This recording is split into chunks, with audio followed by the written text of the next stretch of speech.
पंकज एक समाज सेवक था। वो अक्सर ऐसे गांव को देखने जाता था जहां के हालात बहुत खराब होते हैं। ऐसे ही एक गांव में पंकज वहां के हालातों का जायजा लेने के लिए गया। उस गांव के सड़कों की हालत इतनी खराब थी कि वहां एक गाड़ी तो क्या, एक इंसान तक पैदल नहीं चल सकता था। वहां ना पानी की व्यवस्था थी, ना बिजली की। गांव के लोग दिन में ही पास के घने जंगल में बने तालाब से पानी भर लाते हैं। रात के वक्त अगर पानी खत्म हो जाए तो कोई बाहर निकलने की हिम्मत नहीं करता।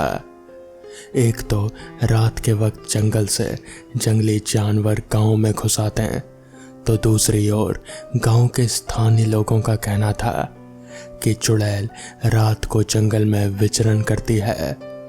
वो जब गांव में आती है तो बड़ी भयानक आवाजें निकालती है। जो कोई भी पुरुष उस चुड़ैल को दिखाई देता है वो उसे उठाकर जंगल में ले जाती और अगले दिन जंगल में उस पुरुष का कंकाल पड़ा हुआ मिलता। जब पंकज उस गांव में गया तो चारों ओर सन्नाटा पसरा हुआ था। उसको देखते ही गांव के लोग अपने घरों का दरवाज़ा बंद कर लेते हैं। पंकज ये सब देखकर आश्चर्य हुआ कि गांव में इतना सन्नाटा छाया हुआ है। न कोई बच्चा है और ना ही कोई महिला, पुरुष ही बाहर दिखाई दे रहे हैं। वो जिस किसी के घर का दरवाज़ा खटखटाता वो पंकज को देखकर झट से दरवाज़ा बंद कर लेता। वो गांव के बारे में जानकारी लेता तो किससे लेता, सब उसको देखकर दरवाज़ा बंद कर लेते हैं। आखिरकार पंकज की मेहनत रंग लाई। उसने एक घर का दरवाज़ा खटखटाया तो एक सफ़ेद कपड़े पहने महिला ने दरवाज़ा खोला। उस महिला ने पंकज को बैठने के लिए एक चटाई दी।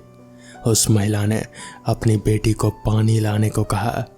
जब उसकी बेटी पानी लेकर आई तो सफ़ेद कपड़ों में देख पंकज उसे आश्चर्यचकित रह गया।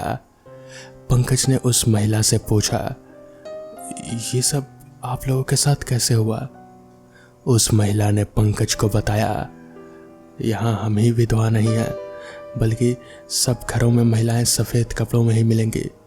यहाँ कोई भी पुरुष नहीं बचा। जो बचे हैं वो भी पता नहीं कितने दिनों तक बचे रहेंगे। वो चुड़ैल वो सबका शिकार कर ले गई। चुड़ैल का नाम सुनकर पंकज ने उस महिला से कहा, कोई चुड़ैल या भूत प्रेत नहीं होते हैं, ये सब झूठ बातें हैं। मुझे तो लगता है कि ज़रूर कोई महामारी फैली है, इसीलिए ये सारी मौतें हो रही हैं। उस महिला ने पंकज की बात को काटते हुए कहा, अगर महामारी फैली है तो सिर्फ पुरुष ही क्यों मारे जा रहे हैं, महिलाएं क्यों नहीं? उस औरत का जवाब सुन पंकज चुप हो गया और सोच में पड़ गया कि ऐसे कैसे हो सकता है। एक चुड़ैल सिर्फ पुरुषों को ही अपना शिकार क्यों बनाती है? पंकज ने उस महिला से पूरी कहानी जाननी चाहिए। उस महिला ने बताना शुरू किया, बात आज से 5 साल पहले की है। हमारे गांव का ही एक पुरुष पास के गांव की एक कन्या को ब्याह कर लाया। वो लोग जब रात के समय जंगल के रास्ते से बैलगाड़ी से अपनी दुल्हनिया के साथ आ रहा था, उसके घर के पास ही कुछ लुटेरों ने उन दोनों से गहने जवाहरात लूटकर दोनों की हत्या कर दी और उन लुटेरों ने उनकी लाशों को बीच गांव में लाकर ज़मीन पर जला दिया। कहते हैं कि वो कन्या अब चुड़ैल बन गई है और वही पुरुषों से अपना बदला लेने के लिए उन्हें मार रही है। उस महिला ने पंकज से कहा, साहब दिन ढलने वाला है, इससे पहले कि उस चुड़ैल का तांडव शुरू हो जाए आप यहाँ से निकल जाइए। पंकज को उसकी बातों पर विश्वास नहीं हो रहा था। पंकज को भूत प्रेत पर बिल्कुल भी विश्वास नहीं था। वो उस महिला के कहने पर उस गांव से चला गया।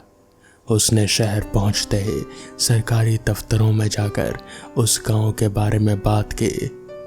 पंकज ने उस महिला की कही हुई बात सरकारी कर्मचारी को बताई। उस कर्मचारी को भी पंकज की बात पर विश्वास नहीं हुआ। उस कर्मचारी ने कहा, मैं उस गांव में एक सिपाही की ड्यूटी लगाता हूं जो रात दिन उस गांव की चौकसी करेगा। ज़रूर गांव वालों को कोई वहम हुआ है, वहां कोई खूंखार लुटेरों का गैंग काम कर रहा है जो वहां के लोगों के साथ लूटपाट कर उनकी हत्या कर रहा है। अगले ही दिन एक सिपाही उस गांव में चला गया। एक रात वो सिपाही अपने गांव में ड्यूटी दे रहा था। मोबाइल फोन पर गाने सुनते हुए वो एक पेड़ के नीचे बैठा हुआ था। चांदनी रात थी। उस सिपाही ने अपने फोन के कैमरे से चांद की फोटो लेनी शुरू की। अभी वो फोटो खींच ही रहा था कि उसे एक खूबसूरत स्त्री दिखाई दी। उसने उस औरत से बातचीत करने की कोशिश की। वो औरत कुछ उदास सी नजर आ रहे थे। सिपाही ने पूछा कि आखिर क्या बात है, तो उस औरत ने बताया कि दरअसल उसके पति ने उसे घर से बाहर निकाल दिया है और वो आज की रात उसे रुकने के लिए कोई जगह चाहिए। सिपाही को जो कमरा दिया गया था उसे दिमाग में रखते हुए उसने उस औरत से कहा, अगर आपको कोई दिक्कत नहीं है तो मेरा एक कमरा है, आप वहाँ रुक सकते हैं। मैं तो रात भर यहीं रहूँगा, गांव की पहरेदारी करता रहूँगा। ये सुनकर उस औरत ने कहा, जी ज़रूर। जिसके बाद वो सिपाही उस औरत को अपने कमरे में ले गया। उसने उस औरत को वहीं पर सोने को कहा। वो कमरे से बाहर निकल आया, मगर उसने देखा कि खिड़की से कमरे का लालटेन अभी भी जल ही रहा है। उसने खिड़की से आवाज़ लगाते हुए उस औरत से कहा, लालटेन बंद कर दीजिए अगर कोई दिक्कत नहीं है तो।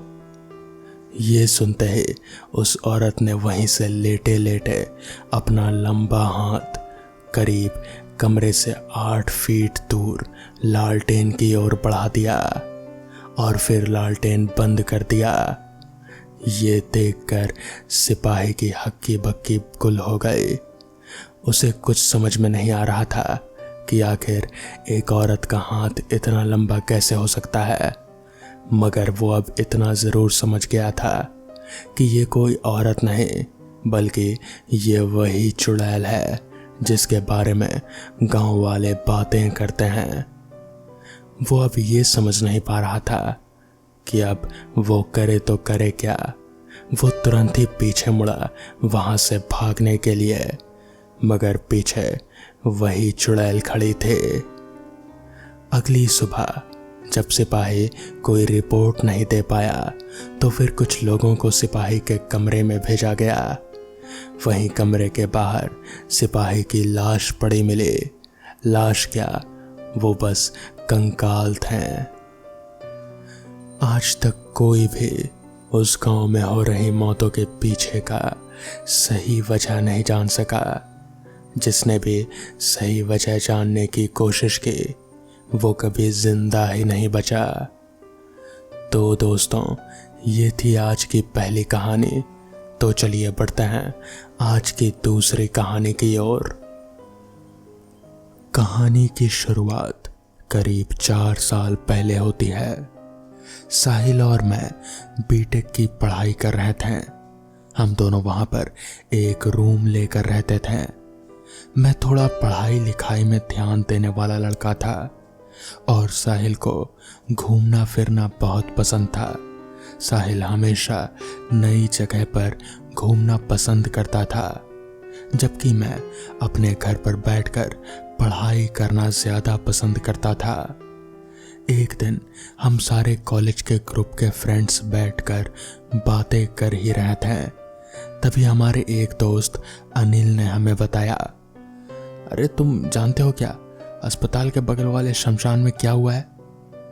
साहिल ने हैरान भरे अंदाज में पूछा, नहीं क्या हुआ है बता तो अनिल बोला, अरे वहां पर रात को लोग किसी को जलाने के लिए गए थे। उन्होंने बताया कि वहां पर उन्होंने किसी साए को देखा और फिर बड़ी अजीब अजीब सी आवाज़ें सुनी। वो लोग एकदम डरे हुए थे और फिर बॉडी को बहुत मुश्किल से ही वो लोग जलाकर तुरंत वहां से निकल गए। अनिल ने आगे जारी रखते हुए बताया कि किसी तरीके से कल रात वो और उसके दोस्त भी वहां पर गए थे, लेकिन उन्हें वहां पर कुछ भी अजीब महसूस नहीं हुआ, जिसकी वजह से वो वापस लौट आए। उसने बताया, हम सब ने वहां पर कुछ महसूस तो नहीं किया, मगर आवाज़ें बड़ी अजीब सी आ रहे थे। अब सच कहूं तो हमें भी थोड़ा डर तो लग ही रहा था, इसलिए हम लोग वहां से वापस आ गए। बस फिर क्या था, उसके बाद तो साहिल के दिमाग में बस उसी जगह की बातें घूमने लगी। जब हम लोग अपने रूम पर वापस आए तब साहिल ने मुझसे कहा, चलना आदित्य, आज हम लोग भी उसी शमशान में चलते हैं, देख कर आते हैं कौन सा नया भूत आया है इस शमशान में। और वो जोर से हंस दिया, लेकिन मैं अंदर ही अंदर परेशान हो गया, क्योंकि मैं जानता था कि एक बार साहिल ने अपने हाथ में कोई काम ले लिया तो पूरा किए बिना वो दम नहीं लेगा। मैंने उसको समझाया, भाई देख, वहां जाने का क्या फायदा होगा, हमारे एग्जाम भी आने वाले अगले हफ्ते से। तू आराम से यहाँ बैठकर पढ़, मैं तुझे केमिस्ट्री पढ़ा देता हूँ, वैसे भी तेरी केमिस्ट्री वीक है। उसने मुझसे बोला, मुझे मालूम था तू यही सब बहाने बनाएगा, तू इतना फट्टू क्यों है यार, तू मेरा दोस्त होकर भी फट्टू है। उसने और भी 2-4 मुझे ऐसी ही बातें बोली जिससे कि मेरे आत्मसम्मान में ठेस लग गई। मैंने भी उसको बोल दिया, चल ठीक है, चल दूंगा तेरे साथ, मैं कोई भूत वूत से डरता नहीं हूं। वो भी जोर से हंसा और बोला, ये हुई ना बात, चल आज रात का खाना मैं तुझे खिलाऊंगा। और हम लोग पास ही में एक ढाबे पर गए। हम हमेशा उसी ढाबे पर जाते थे। वहां उसने बताया कि उसको इन सब चीज़ों में विश्वास कैसे हुआ। हालांकि इन सब बातों में मैं विश्वास नहीं करता था, लेकिन ना जाने क्यों एक डर सा मुझे लगा ही रहता था। हालांकि उसने मुझे जो कहानी बताई वो भी काफ़ी डरावनी थी। हम लोग वहाँ करीब शाम के 7 बजे पहुँच ही गए थे। हम जैसे ही अंदर जाने की कोशिश करने लगे, बगल से वॉचमैन आ गया और उसने सीटी बजाते हुए हमें रुकने को बोला। अरे रुको, कहाँ जा रहे हो? तो इस पर साहिल बोला, अरे अंकल कुछ नहीं, वो हम बैट बॉल खेल रहे थे ना, तो हमारी बॉल चली गई, बस वही लेने जा रहे हैं। तो इस पर वॉचमैन बोला, तो तुम्हारे पास बैट कहाँ है? और यहाँ पर आसपास कोई ग्राउंड कहाँ है जो तुम बैट बॉल खेल रहे थे? देखो, झूठ मत बोलो और चुपचाप यहाँ से चले जाओ। इस पर साहिल बोला, सर बस हम बॉल लेकर जा रहे हैं, वो गलती से बॉल अंदर चली गई थी, या फिर आप खुद जाकर देख लो ना। जैसे ही साहिल ने ये बात बोली, वॉचमैन को तो जैसे तोते उड़ गए और अब उसके हाव भाव भी बदल गए। उसने हमें डांटते हुए बोला, जाते हो या लगाओ अभी 2 डंडे। यहाँ से साहिल भी अब गर्म हो रहा था। मैंने साहिल को शांत किया और उस वॉचमैन से दूर ले गया।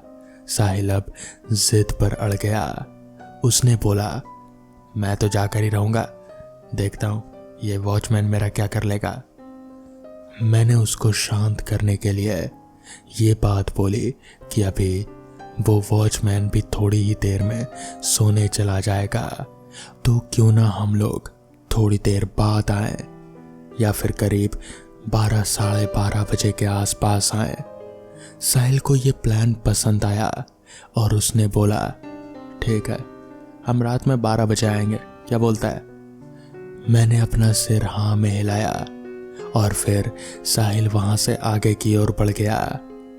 मैंने अपने सिर पर हाथ रख लिया और मैंने सोचा, अरे यार, मैंने तो अपने ही पैर पर कुदाली मार ली। एक तो शमशान, ऊपर से रात 12 बजे। मेरी मती मारी गई थी जो मैंने साहिल को यह आइडिया बता दिया। इसी बीच मैं साहिल को कई बार मना रहा था, लेकिन साहिल अपने फैसले पर पूरे तरीके से अड़िग था। और आखिरकार वो घड़ी आ ही गई जब हमें शमशान के लिए निकलना था। आमतौर पर जहां हम रहते थे वहां पर 12 बजे भी चहल पहल रहती है, लेकिन आज ना जाने क्यों एक अजीब सा सन्नाटा पसरा हुआ था। साहिल ने अपनी साइकिल उठाई और मैं साइकिल के पीछे बैठा और हम दोनों शमशान के लिए चल दिए। हॉस्पिटल तक तो स्ट्रीट लाइट चल ही रहे थे, लेकिन जहां से शमशान की बाउंड्री स्टार्ट होती थी वो पूरा इलाका पूरा तरीके से एकदम काला था। वहां एक भी लाइट नहीं थी। हालांकि वो एक मेन रोड था, लेकिन इस वक्त भी वहां पर घोर सन्नाटा फैला था। मैंने इस काली रात को देखते हुए साहिल को एक बार फिर चेताया, भाई देख ले, हम इतना बड़ा काम करने जा रहे हैं, तू रेडी तो है? इस पर साहिल ने जवाब दिया, मैं हमेशा रेडी रहता हूं, तू बता तेरे अंदर क्या चल रहा है? मैंने बोला, देख मुझे डर तो नहीं लगता, मगर मैं अंदर नहीं चल सकता यार। देख मैं बाहर ही खड़ा रहूंगा, अगर कोई आया तो मैं तुझे बता दूंगा। साहिल ने भी हाँ कहा और वो बेचारा शमशान के अंदर चला गया। थोड़ी दूर तक तो मैं उसको देख पा रहा था कि वो अपनी फ्लैश लाइट चलाकर बिल्कुल शमशान के बीचों बीच जा रहा था। थोड़ी देर बाद वो रोशनी भी दिखने गायब थी कि तभी मैंने आवाज सुनी, कोई सीटी बजा रहा था। मैंने अंदर हल्की सी आवाज लगाई, साहिल कोई आ गया है, ए साहिल जल्दी बाहर आ। लेकिन अंदर से कोई भी आवाज नहीं आई। मैंने थोड़ा और तेज आवाज में बोला, साहिल कहाँ है तू? मेरी आवाज सुनकर वॉचमैन दौड़कर मेरी तरफ आया। उसने मुझसे बोला, तू यहां पर क्या कर रहा है? तुझे बोला था ना यहां नहीं आने को, समझ में नहीं आता क्या? मेरे मुंह से कोई आवाज नहीं निकली। उस वॉचमैन ने मेरी तरफ निगाह डालते हुए कहा, अरे तुम इतने डरे हुए क्यों हो? बताओ क्या हुआ? तुम तो ऐसे डरे हो मानो कोई भूत देख लिया हो। मैंने डरते हुए बोला, मैंने भूत तो नहीं देखा, लेकिन वो भूत देखने गया है। उसने हैरानी भरी निगाह से मेरी तरफ देखा और फिर कहा, भूत देखने गया है? मतलब कौन गया है अंदर? कहाँ गया है? मैंने डरकर सारी कहानी उस वॉचमैन को बता दी। तो इस पर वॉचमैन बोला, अरे यार तुम्हारी मत मारी गई थी क्या? तुम ऐसी जगह पर आते ही क्यों हो? ये कोई पिकनिक मनाने की जगह है क्या? जब देखा यहां पर आ गए मुंह उठाकर। तुम लोग बड़े बेवकूफ हो यार। कल भी तुम्हारे जैसे ही कुछ लड़के आए थे, मैंने उन्हें देखा और डांट कर भगा दिया। वो लोग तो अंदर जाने की हिम्मत भी नहीं कर रहे थे। वॉचमैन अनिल और उनके दोस्तों की बात कर रहा था। वॉचमैन ने बोला, तेरा दोस्त कहाँ है? उसको आवाज लगा। मैंने जोर से आवाज लगाई, साहिल कहां पर है? जल्दी बाहर आ। लेकिन अंदर से कोई भी जवाब नहीं आया। मैं पूरी तरीके से डर गया था। मुझे पता नहीं था कि साहिल के साथ क्या हो गया है। मैंने कई बार साहिल को पुकारा, लेकिन सन्नाटा पूरी तरह से कायम था। वॉचमैन भी मेरे साथ साथ साहिल को आवाज लगा रहा था। मैं पूरा पसीने में भीग चुका था। मुझे अपने ऊपर शर्मिंदगी महसूस हो रहे थे कि मैं कैसा दोस्त हूं। अपने दोस्त को अकेले ही शमशान में छोड़ दिया। मैं दोस्ती के नाम पर कलंक हूं। मैंने दोस्ती का फर्ज नहीं निभाया। मैं तो डरा हुआ ही था। वॉचमैन की भी सिट्टी पिट्टी गुल थी। हिम्मत करके मैंने वॉचमैन को बोला, अंकल चलो ना, हम चलकर देखते हैं कि क्या हुआ है साहिल के साथ। वॉचमैन ने मेरी तरफ बड़ी हैरान भरी निगाहों से देखा और मुझसे बोला, तुम पागल हो क्या? तुम अंदर जाना चाहते हो? तुम जानते नहीं इस शमशान के बारे में कितनी अफवाहें हैं। यहाँ जो भी रात में गया वो कभी वापस नहीं लौटा। इस पर मैंने कहा, पर अंकल, मेरा दोस्त अंदर है, मैं उसे ऐसे नहीं छोड़ सकता। मैं जा रहा हूं, बस आप मुझे अपनी टॉर्च दे दीजिए।